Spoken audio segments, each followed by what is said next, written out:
কৃষিজীৱী বানাক্ৰান্তৰ বাবে ধানৰ বীজ সিঁচিলে কৃষিমন্ত্ৰী পীযুষ হাজৰিকাই। ডিমোৰ ২ নং ফাটগাজত প্ৰায় ১০০ বিঘা মাটিত কৃষিমন্ত্ৰীগৰাকীৰ লগতে বীজ সিঁচে জলসম্পদ মন্ত্ৰী সুশান্ত বৰগোহাঁয়ে।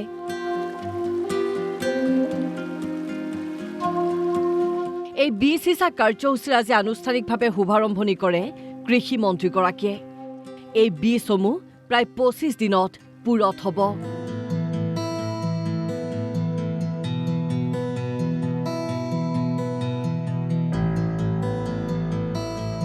বানে বিধ্বস্ত কৰা শিৱসাগৰ, যোৰহাট, গোলাঘাট, চৰাইদেউ জিলাৰ কৃষিজীৱী ৰাইজৰ বাবে এই পদক্ষেপ লৈছে কৃষি বিভাগে।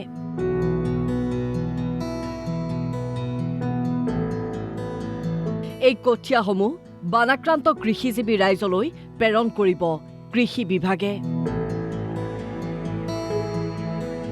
আচলতে অভাৱনীয়ভাৱে অনাকাংক্ষিতভাৱে আনপ্ৰেচিডেণ্টেড পানী আমাৰ শিৱসাগৰ জিলা আৰু চৰাইদেউ জিলাত আহি যথেষ্ট ক্ষতিসাধন কৰিলে, মানুহক যথেষ্ট বিপদত পেলালে, যথেষ্ট ধান মাৰিছে। গতিকে মানুহে খেতি কৰাৰ কাৰণে এতিয়া কঠীয়া বিচাৰিব। গতিকে আমি এনেকুৱা ব্যৱস্থা কৰিছোঁ যে যিমান খেতি মানুহে কৰিবলৈ বিচাৰিব অন্ততঃ সিমানখিনি দিবলৈকে চেষ্টা কৰিম। আজি সুশান্ত বৰগোহাঁই ডাঙৰীয়াৰ সমষ্টিত এইখিনিত আমি আহি ধানৰ বীজ আমি ৰোপণ কৰোঁ, ধানৰ বীজ ছটিয়ালোঁ।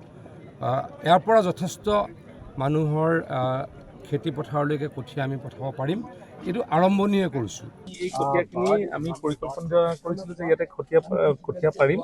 আৰু 2খিনি মাটি উলিয়াইছোঁ। আমি প্ৰায় 1200-1400 বিঘা মাটিত আমি এই কঠীয়াখিনি দিব পাৰিম। পৰৱৰ্তী পৰ্যায়ত আমি কৃষি বিষয়াৰ যোগেদি এই কঠীয়াবিলাক আমাৰ কৃষকসকলক দিয়াৰ ব্যৱস্থা কৰিম। এই কঠীয়াখিনি খুব ভাল এটা উন্নত প্ৰজাতিৰ হয়। এই কঠীয়াখিনি অসমলৈ বহুত দিনৰ মূৰত প্ৰথমবাৰ কাৰণে উৰিষ্যাত ইয়াৰ ডেভেলপ হৈছে, কৃষি বিজ্ঞান কেন্দ্ৰই কৰিছে আৰু আমাৰ কৃষি বিভাগৰ যোগেদি আমি এই কঠীয়াখিনি আজি আৰম্ভ কৰিছোঁ। এই কাৰ্যসূচীৰ শুভাৰম্ভণিৰ পাছতেই বানাক্ৰান্ত কৃষিজীৱী ৰাইজৰ বাবে ডিমোৰ দুপনি উচ্চতৰ মাধ্যমিক বিদ্যালয়ৰ খেলপথাৰত ধানৰ বীজ সিঁচিলে ৰাইজে। দুপনি সন্মিলিত যুৱ সংঘৰ উদ্যোগত ৰাইজৰ এই প্ৰচেষ্টা।